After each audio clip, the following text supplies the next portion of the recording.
They say, Renee, kindness is a small thing, but sometimes a single act of compassion can change the course of a lifetime. This is the story of a young woman who stopped to help a stranger on the street and unknowingly cared for her future mother-in-law in the heart of a modern African city. Where pride walks tall and mercy walks forgotten, she will remind the world that one cup of water can save more than thirst. Soft, warm tone. If you love inspiring African stories, remember to like, subscribe, and join us for more timeless tales from the heart of Africa. The city of Riverglen wakes before dawn, horns blaring, vendors calling, life running before the sun itself. In that restless crowd walks Lena Oduro, 24, eyes tired yet bright with hope, a lunchbox in one hand and tomorrow's dream in the other. The morning sun creeps over the city, painting gold across the cracked pavement. Beside the busy road, near the market fence, an old woman sits alone, her clothes torn, her hands trembling, her eyes clouded with hunger and dust. People walk past, rushing to jobs, schools, and buses. Everyone sees her, but no one stops. Lena slows her steps, her heart arguing with her hurry. The bus to Harvest Mills honks in the distance. She is late again, but something stronger than time pulls her toward the woman. She kneels beside her, gentle and unsure. "Good morning, Mama," Lena says softly. The woman looks up, startled by kindness, her lips dry, her eyes wet. Lena opens her lunchbox, half a piece of bread and a small bottle of water. She tears the bread, offers it carefully, then pours water into the bottle cap, lifting it to the woman's lips. Softly. "Hunger doesn't kill in one day," Lena whispers, "but thirst can." The woman smiles, her voice barely a breath. "Bless your mother," she says. "Whoever she is." Lena smiles back and runs toward the bus she has already missed. The street swallows her footsteps, but not the kindness she left behind. The woman's hands shake as the water touches her lips. For a moment, the world seems to stop. The noise of traffic fades. The dust hangs still in the light. And in that small act of kindness, two hearts meet quietly, a stranger and a girl who has nothing to give, yet gives everything she has. The woman's eyes glisten, tears mixing with dust. She whispers, "Bless you, my daughter." Lena smiles softly. "Rest now, Mama," she says, then stands, brushing the dust from her knees. She looks back once more. The old woman's face, peaceful, her hunger forgotten for a while. Lena walks away, her steps light but thoughtful. The bus is long gone, but she no longer runs. Softly. Because in her heart, something feels full. Something she cannot name, but heaven already knows. The city keeps moving, unaware of the miracle it just witnessed. A cup of water, a piece of bread, and a kindness that destiny will never forget. The roar of machines greets Lena, long before she reaches the factory gates, Harvest Mills, a world made of steel, sweat, and endless noise. Inside, workers move like clock hands, their faces tired, their eyes chasing survival. The air smells of dust and oil. A supervisor's whistle cuts through the chaos, sharp as a blade. "Late again, Oduro?" Mr. Sefu's voice echoes above the clatter. Lena lowers her head, her breath steady, her hands gripping the small lunchbox she still carries. Around her, a few workers whisper, some laugh, some pity. But Lena stays silent. Humility is her shield, and patience her only weapon. She walks to her station, a long metal table lined with bags of grain. The sound of conveyor belts fills her ears like thunder, softly. Yet even here, among noise and judgment, her heart stays gentle, because kindness, once awakened, never goes back to sleep. She takes a quiet breath and begins her work, grain by grain, dream by dream. Across town, another world awakens. Daniel Mensa stands behind the glass walls of his office tower, a man of power, precision, and quiet loneliness. Below him, the city hums like a restless machine, buses crawling, horns shouting, people chasing time. He watches them from 30 floors above, and in his heart, he believes kindness is weakness, a luxury that the rich can pity, but never practice. His father taught him that. To lead, one must be cold, clear, unshaken by emotion. Daniel adjusts his tie, signs another file, numbers, profit, schedules. The rhythm of his life beats like a clock, without feeling. But somewhere beneath those same city lights, Lena Oduro walks home after a long day. Her clothes smell of grain and dust. Her hands ache, yet her heart feels light, because while the world ignored a hungry stranger, she chose to stop and care. Two souls living under the same sky, unaware that destiny is already weaving their stories together. The sun sinks behind the rooftops of River Glen, painting the city in golden smoke. Lena walks through narrow streets, past children playing, past women selling roasted corn by the roadside. Her home, a small single room at the edge of the old district, walls cracked but full of life. Inside, her younger brother Jonas sits at a wooden table, a flickering bulb lighting his books. "Sister, you're late again," he says, smiling with worry. Lena sets down her lunchbox, nearly empty, and ruffles his hair gently. "I stopped to help someone," she whispers. He shakes his head. "You always do, even when you're the one who needs help."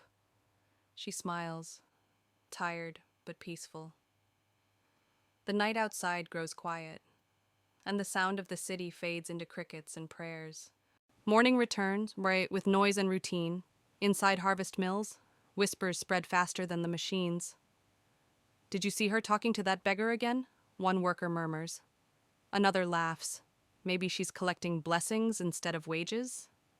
Lena keeps her head down, sorting bags, one after another.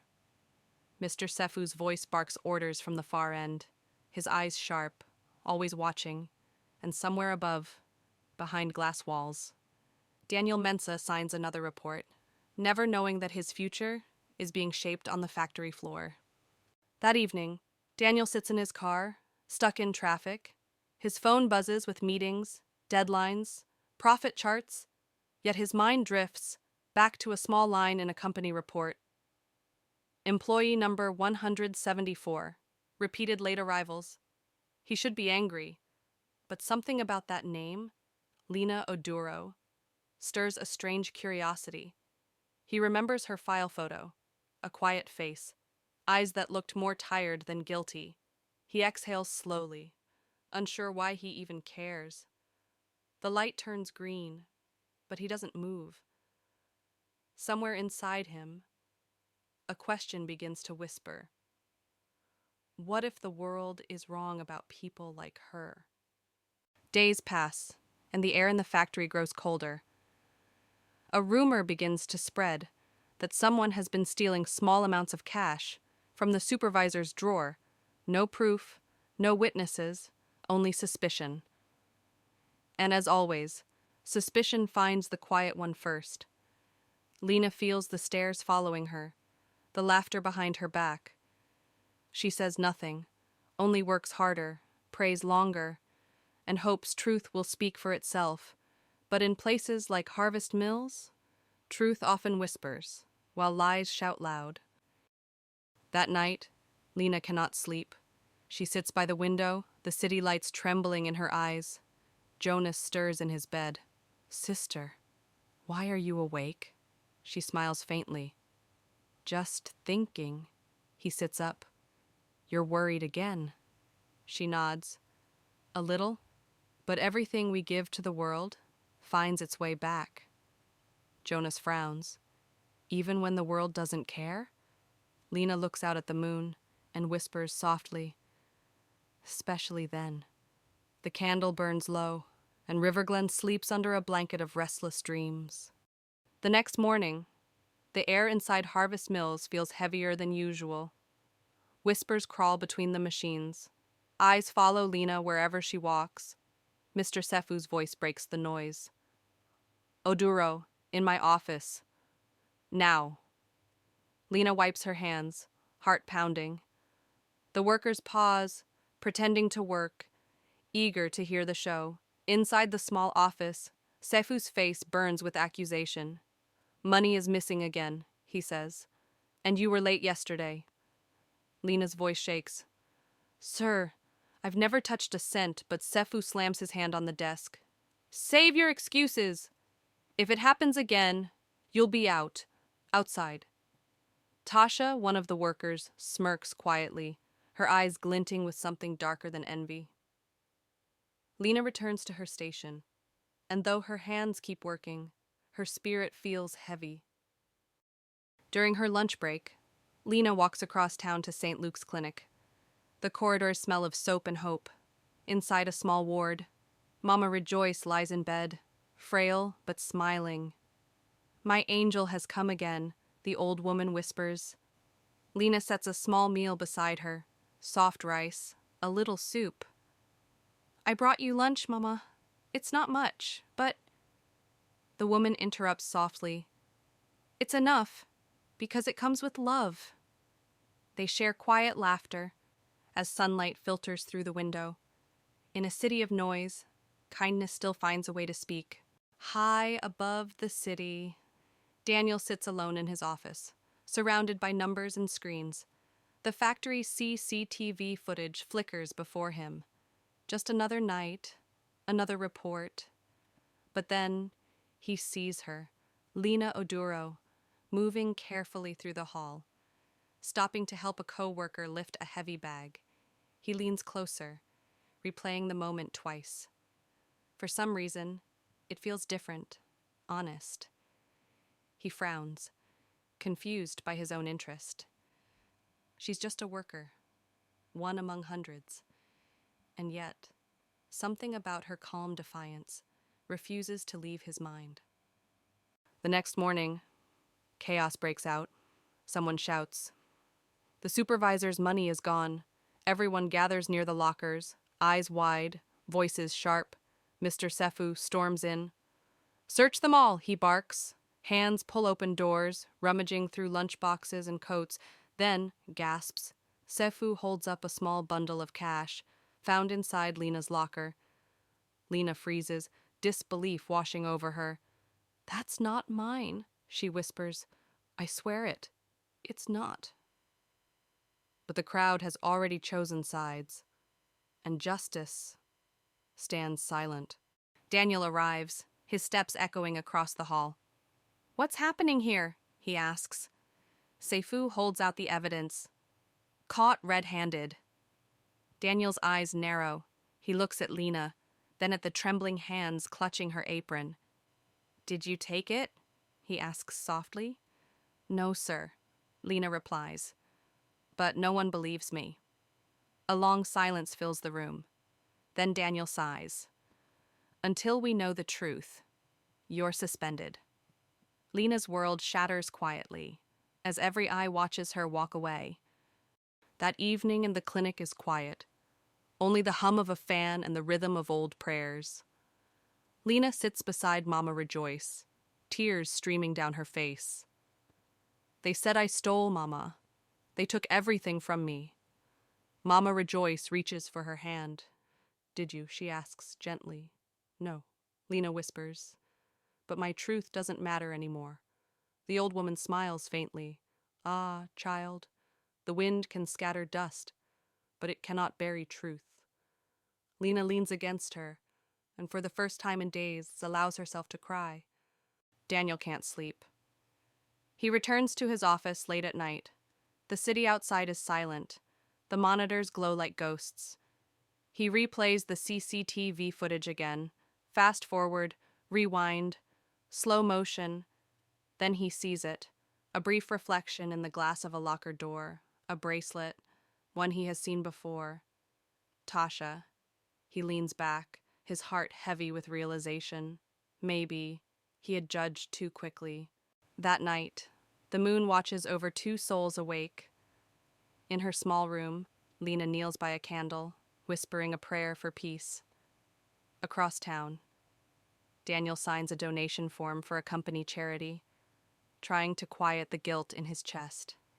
2 lives, 2 choices, both unaware that destiny is preparing their next meeting.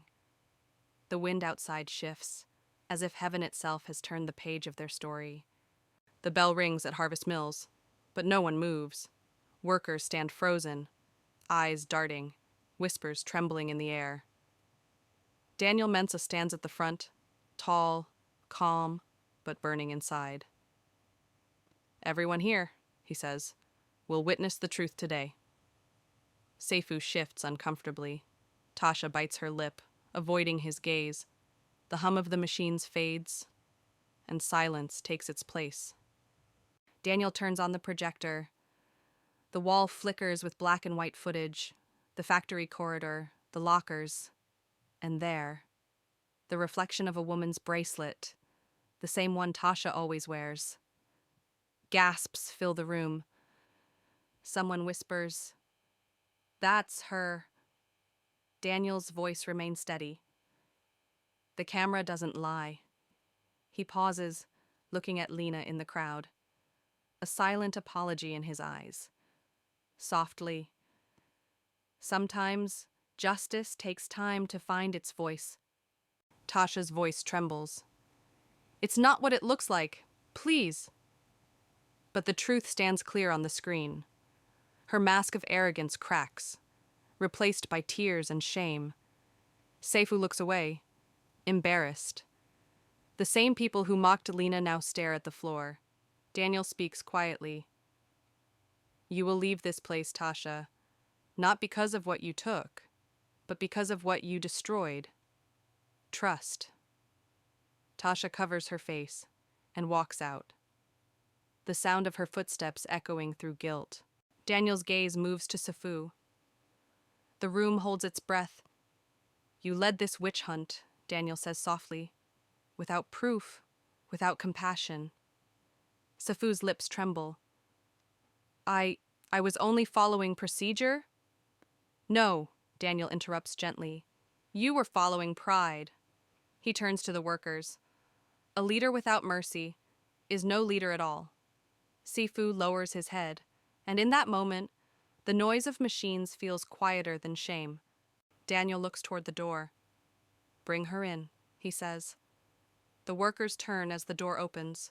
A nurse enters, pushing a wheelchair, and in it sits Mama Rejoice, frail, smiling, wrapped in a faded shawl. Behind her walks Lena, hesitant, confused. Murmurs fill the air. No one understands. Daniel gestures kindly. "Come closer." Mama Rejoice looks around the hall. Her voice is weak, but carries the strength of love. "You see this girl?" she says, pointing toward Lena. "When I was hungry, she fed me. When I was sick, she came every day. When I had nothing, she shared her food and her heart." Tears shimmer in many eyes. Even the factory walls seem to listen. Mama Rejoice smiles softly. "This child gave when she had nothing to give." Daniel steps closer, frowning slightly. "Why did you bring her here?" he asks. Mama Rejoice's gaze meets his, steady and tender. "Because, my son," she whispers. "This is the woman who cared for your mother when you did not." The room gasps. Daniel freezes. "Mama." He breathes, voice breaking. "Yes," she says. "The same hands that fed me once carried my picture in prayer." For a moment, the entire factory feels holy. Daniel falls to his knees beside her chair. Tears stream freely down his face. "I thought you were gone," he says softly. "I didn't know." Mama Rejoice places a trembling hand on his cheek. "I forgave you before you left home," she whispers. Lena stands silently nearby, eyes wide, heart heavy with disbelief. The workers watch and learn a lesson no meeting could ever teach. That power means nothing without mercy. Daniel rises slowly, his voice clear but gentle. Lina Oduro, he says, you were wronged, and for that, I apologize. He looks around the hall. From today, Harvest Mills will stand for fairness, not fear. He turns back to Lina. You will lead our new welfare department to make sure no worker is ever treated unjustly again.